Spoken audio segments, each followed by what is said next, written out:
Dikisahkan seorang pemuda asal Pekandangan, Indramayu, bernama Sutajaya, merantau ke Cirebon. Di Cirebon, ia kemudian melamar menjadi prajurit kesultanan. Kebetulan, waktu itu Cirebon sedang membutuhkan prajurit jaga yang tugasnya khusus menjaga gedung Siraradeno atau gedung penyimpanan senjata kerajaan.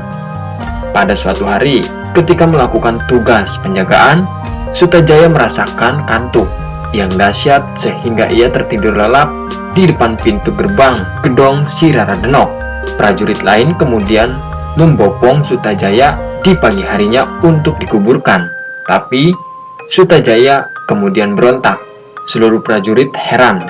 Mereka bertanya-tanya dalam benak hatinya, kenapa Sutajaya masih hidup?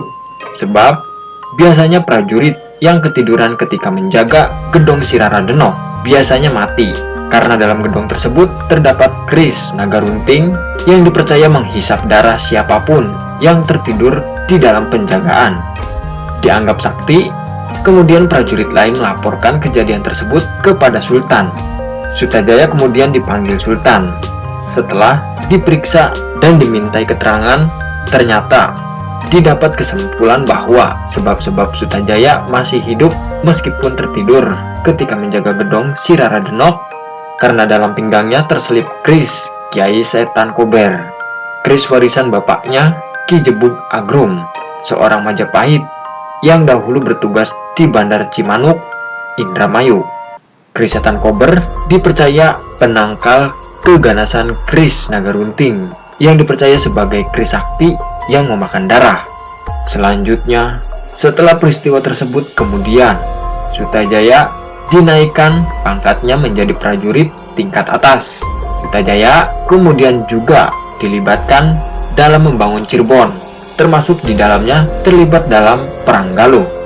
Atas jasa-jasa Sutajaya yang turut adil dalam memajukan Cirebon, serta turut adil pula dalam kemenangan Perang Galuh, maka Kesultanan Cirebon mengangkatnya menjadi pangeran atau menteri, serta menganugerahi sebuah tanah di timur Cirebon.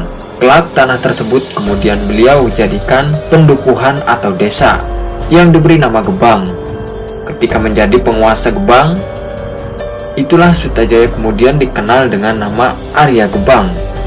Kisah mengenai Sutajaya ini dapat ditemui dalam kisah-kisah rakyat Indramayu, dan kisah ini juga bisa dimainkan dalam kesenian sandiwara di Indramayu. Belum diketahui kapan dan tahun berapa serta hidup pada masa Kesultanan Cirebon siapa tokoh Sutajaya yang dimaksudkan dalam kisah rakyat di atas. Mengingat tokoh yang bernama Sutajaya di Cirebon ini banyak sekali, tidak hanya satu. Selain dikabarkan melalui tradisi dongengan rakyat Pekandangan Indramayu, kabar mengenai adanya tokoh Sutajaya yang berasal dari Indramayu tersebut sebenarnya dikabarkan juga dalam satu naskah yang terdapat dalam situs makam Astana Gebang Ilir. Adapun bunyi naskah dari situs tersebut adalah sebagai berikut. Ketika itu, Adipati Anom Sutajaya keliling dari Indramayu mencari keris Kober yang hilang.